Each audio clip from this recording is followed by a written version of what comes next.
Bonsoir à tous, bienvenue dans cette nouvelle édition de BBC Info. Voici le sommaire de ce soir. Au Soudan, la contestation ne faiblit pas. Des milliers de manifestants exigent la mise en place d'un gouvernement civil. En avril 2014, 219 filles de Chibok au Nigeria étaient enlevées par Boko Haram. 5 ans plus tard, près de la moitié d'entre elles n'ont pas été retrouvées. Et en fin de journée, nous partirons en Égypte pour visiter les stades qui accueilleront cet été l'événement sportif le plus important du continent, la Coupe d'Afrique des Nations. Au Soudan, les manifestations sont entrées dans leur deuxième semaine depuis la chute d'Omar el-Béchir. Le mouvement de contestation exige le démantèlement de tout l'appareil qui constituait le socle du pouvoir d'el-Béchir. Pourtant, le Conseil militaire de transition au pouvoir depuis jeudi a réorganisé les services de sécurité et de renseignement. Les détails avec Lamine Noureddine Konkobo. La chute d'Omar el-Béchir n'était finalement qu'une étape de la révolution soudanaise. L'euphorie à Khartoum a vite fait place au désillusionnement et face à la tâche inachevée, la rue est restée mobilisée. Elle demande désormais le démantèlement de ce qu'elle appelle l'état profond, c'est-à-dire tout l'appareil sur lequel reposait le pouvoir du président déchu. Nous n'allons pas bouger d'ici jusqu'à ce que nous ayons des résultats tangibles. Nous ne demandons pas seulement un changement de personne, nous demandons un changement de notre situation tout entière. La liberté, la paix et la justice. La révolution est le choix du peuple. Nous reconstruirons le Soudan. Nous le reconstruirons pour faire un pays qui soit débarrassé de la discrimination et du racisme. Le maintien de la pression a déjà produit un résultat. Vendredi, le nouvel homme fort du pays, Awad Ben Auf, a démissionné après seulement 2 jours à la tête du pays. Et hier, le Conseil militaire de transition, désormais dirigé par le lieutenant-général Abdelrahman Burhan, a déclaré que des figures clés du régime d'el-Béchir ont été arrêtées. Il n'a donné aucune autre précision sur les identités de ces dignitaires, mais promet de les traduire en justice. Toujours dans une tentative d'apaiser la rue, le Conseil a annoncé une série de décisions, dont le changement de direction à l'état-major des armées, à la police nationale et au renseignement. Dans le cadre des nouvelles mesures, la presse ne sera plus censurée et il y aura une revue des missions diplomatiques du Soudan à travers le monde. Tout en faisant ces concessions, l'armée a bandé les muscles devant l'insistance des manifestants. Ainsi, suite à l'appel d'assiéger le quartier général de l'armée et celui des renseignements, un appel lancé par l'association professionnelle du Soudan, fer de lance du soulèvement. Suite à cet appel, donc, des véhicules militaires se sont déployés pour former une barricade destinée à isoler les manifestants des sites de rassemblement. Mais malgré cet important dispositif, les manifestants ne se laissent pas impressionner. Nous n'allons pas nous arrêter en si bon chemin. Nous n'allons pas décamper de ce lieu avant d'avoir parachevé notre tâche. En rappel, il s'agit d'une tâche qui a commencé en décembre dernier sous forme de protestation contre la flambée des prix. Désormais, l'objectif est plus radical. Il s'agit d'en finir avec les vestiges d'un régime que les Soudanais ont enduré pendant 30 ans. Je vous le disais en titre, l'anniversaire a failli passer inaperçu. Et pourtant, il y a 5 ans, Boko Haram enlevait 276 lycéennes à Chibok, de le nord du Nigeria. 5 ans après, plus de la moitié ont été libérées, mais 112 d'entre elles manquent toujours. Le slogan Bring Back Our Girls, ramenez-nous nos filles, n'est plus partagé que par une poignée d'irréductibles. Mais de leur côté, sans nouvelles, les familles se battent pour que les filles ne tombent pas dans l'oubli. Olivier Weber. 5 ans après leur enlèvement, 112 d'entre elles sont toujours en captivité. Leur sort rappelle que l'insurrection islamiste de Boko Haram est toujours bien présente au Nigeria. Mais la campagne internationale Bring Back Our Girls pour leur libération continue. Les familles et leur soutien se sont rassemblés à Lagos et Abuja pour commémorer leur enlèvement. J'espère qu'elles reviendront. Je crois qu'elles sont toujours en vie, même si je ne suis pas certaine. Je prie pour que Dieu aide les gens et le gouvernement à les ramener saines et saufs. Le président nigérian Muhammadu Buhari se dit déterminé à retrouver les filles. C'est triste et honteux pour notre nation qu'après 5 ans, 112 filles sont toujours en captivité. Le président répète qu'il ne sera pas satisfait tant qu'elles ne seront pas libérées, mais il ne fait rien. Les lycéennes avaient entre 12 et 17 ans lorsqu'elles ont été enlevées. Aujourd'hui, ce sont des jeunes femmes. Nous savons que certains parents ont retrouvé leur fille, mais la nôtre n'est pas encore rentrée à la maison. Nous perdons espoir. Nous demandons au gouvernement de faire plus d'efforts pour la ramener à nous. Au moins 34 parents des lycéennes de Chibok sont morts. D'autres sont malades. Nous souffrons depuis l'enlèvement de Hawa. Ce jour nous a profondément marqués, comme si nous avions tous été enlevés. La campagne de violence de Boko Haram dure depuis maintenant 9 ans. Elle a fait au moins 20 000 morts et 2,5 millions de sans-abri. Le reste de l'actualité de ce lundi 15 avril, en bref et en images. Au sol comme dans les airs, c'est le statu quo en Libye après 10 jours d'affrontements et près de 150 morts. La bataille pour le contrôle de la capitale Tripoli s'enlise. Les affrontements ont également fait plus de 13 000 déplacés. En plus des combats au sol, les deux camps mènent quotidiennement des raids aériens et s'accusent mutuellement de viser des civils. Ivanka Trump, la fille du président américain, a débuté sa tournée en Afrique afin de promouvoir son programme pour l'entrepreneuriat féminin. À Addis Abeba, elle a rencontré la présidente éthiopienne. Son initiative vise à autonomiser 50 millions de femmes dans les pays en développement d'ici 2025. Ivanka Trump est attendue en Côte d'Ivoire mercredi.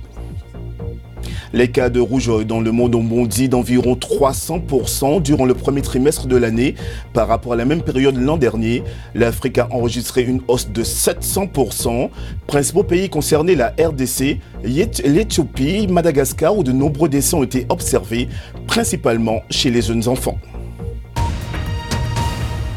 On continue ce BBC Info avec une autre thématique santé. Beaucoup de femmes en Afrique subsaharienne continuent de souffrir de fistules obstétricales. À Madagascar, par exemple, elles sont 4000. Parmi elles, Félicia, elle a bénéficié d'une opération chirurgicale qui a changé sa vie. Aujourd'hui, la jeune femme se rend dans des villages reculés de l'île pour aider d'autres femmes à bénéficier d'un traitement similaire gratuitement. Un récit de Claire Onemendi. Il y a encore quelques semaines, ces jeunes femmes étaient persuadées de passer le reste de leur vie seules et rejetées à cause d'une maladie taboue, la fistule obstétricale. La fistule intervient après un accouchement long et traumatisant, sans césarienne.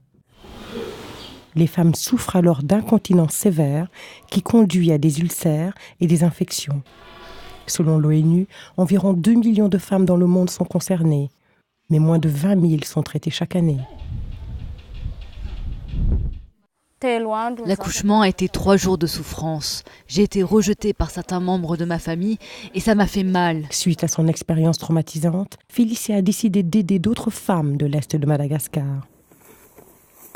Elle est devenue une ambassadrice, voyageant dans des villages isolés pour parler aux femmes de cette chirurgie gratuite qui a radicalement amélioré sa vie.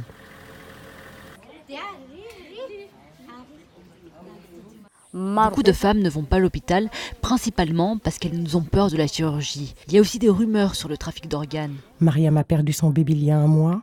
Elle vit maintenant avec une fistule et son mari l'a quittée. Elle avait peur à l'idée de se rendre en ville, mais Félicia a réussi à la convaincre. Un voyage de 2 jours, principalement à pied, Félicia en a l'habitude. À la clinique de Tamtave, Michael Breen, chirurgien, opère gratuitement jusqu'à 3 patientes de fistule par jour. C'est une maladie de femmes pauvres dans des pays pauvres. Dans plus de 99% des cas, le bébé meurt et la mère se retrouve avec une fistule. Parfois, elle se blesse gravement dans les voies génitales. Après l'opération, si elles sont complètement guéries, elles devraient pouvoir se réinsérer normalement dans la société. Aujourd'hui, certaines de celles que Félicia a aidées aident à leur tour d'autres femmes. Une façon de lutter à leur petite échelle contre les tabous et l'isolement social qui entourent cette maladie.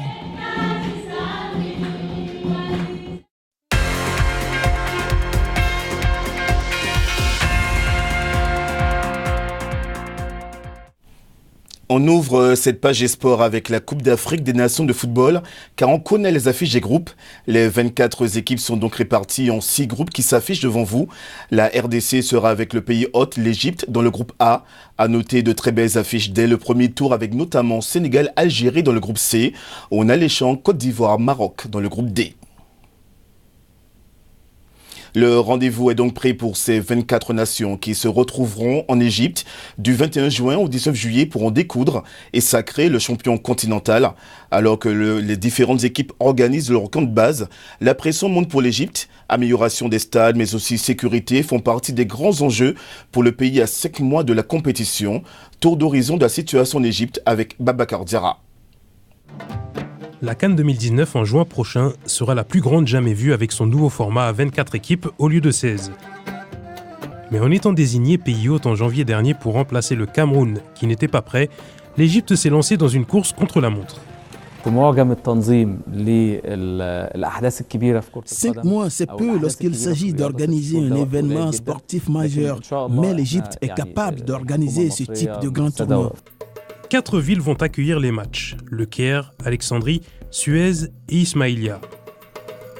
6 stades accueilleront les matchs, dont 3 au Caire. Comme toutes les enceintes, les stades Al-Salam et celui de la défense aérienne ont été fermés depuis février afin d'être fin prêts pour le tournoi. Ils ont besoin d'une légère remise à neuf, à l'inverse du stade international du Caire. Depuis le printemps arabe, cette enceinte a été très peu utilisée, ce qui signifie qu'il y aura un peu plus de travail. Dans les 3 autres villes hautes, seul un stade accueillera des rencontres. Ceux d'Ismaïlia et Suez n'ont besoin que de rénovation mineure, pas celui d'Alexandrie. En 2006, elle n'a accueilli qu'un match lors de la dernière CAN organisée par le pays. Mais cette année, la rénovation est totale et son usage sera plus important pendant la compétition. La sécurité au sein des stades de foot en Égypte étant un sérieux problème, les portes électroniques pourraient être cruciales, tout comme la billetterie en ligne, parce qu'ainsi, les autorités égyptiennes pourraient pister le nom de ceux qui entreront dans le stade. Savoir si les tickets seront vendus en ligne ou pas est un point complexe car nous n'avons pas beaucoup de temps pour mettre en place un système de billetterie en ligne, comme celui par exemple de la Coupe du Monde en Russie. Après la mort de plus de 70 supporters lors du drame de Port Saïd en 2012, le gouvernement a procédé à une vaste interdiction pour les supporters souhaitant assister aux matchs locaux, mais il y en a peu. Tandis que la CAN proposera 52 matchs en 31 jours, alors les forces de sécurité pourront-elles y faire face ? Nous avons garanti à la CAF que nous remplirons toutes les exigences et nous nous sommes engagés à le faire. Nous n'aurons pas de problème. En attendant, les supporters sont impatients de pouvoir retourner dans les stades pour la phase finale, au lieu de regarder les matchs dans les cafés qui sont devenus les principaux lieux de visionnage ces dernières années. Football toujours, mais en Angleterre avec la Premier League qui nous réserve une fin de saison totalement inédite. Liverpool hier a réalisé une grande démonstration de force en l'emportant 2-0 face à Chelsea grâce à ses 2 stars africaines, Sadio Mané et Mohamed Salah. Le mano à mano continue donc avec Manchester City pour le titre. Un mot de golf à présent, car le Tigre est de retour. 11 ans après son dernier Master, Tiger Woods a remporté hier soir le 15e tournoi majeur de sa carrière. À 43 ans, l'Américain avait mis sa carrière entre parenthèses pendant plusieurs années, après 4 opérations successives au dos. Et c'est l'Éthiopien Chano Chari Iribo qui s'est adjugé la seconde édition du marathon de Dakar hier. Le vainqueur a mis 2h14 pour compléter les 42 km du tracé. La course était aussi une bonne occasion pour coureurs plus ou moins guéris, puisqu'au total, 11 000 participants ont pris part aux différentes épreuves tenues dans les rues de la capitale sénégalaise. Enfin, on se quitte avec un mot de culture populaire. Près d'1 milliard de téléspectateurs dans le monde ont regardé le premier épisode de la 8e saison de Game of Thrones après plus d'1 an et demi d'attente. Diffusée dans 170 pays, cette saison sera la toute dernière. Phénomène planétaire, Game of Thrones est aussi la série la plus piratée de tous les temps. C'est la fin de ce journal, merci de l'avoir suivi. Vous êtes de plus en plus nombreux à nous regarder, notamment au Cameroun sur Canal 2 International. Bonne soirée à tous et à demain pour une nouvelle édition de BBC Info.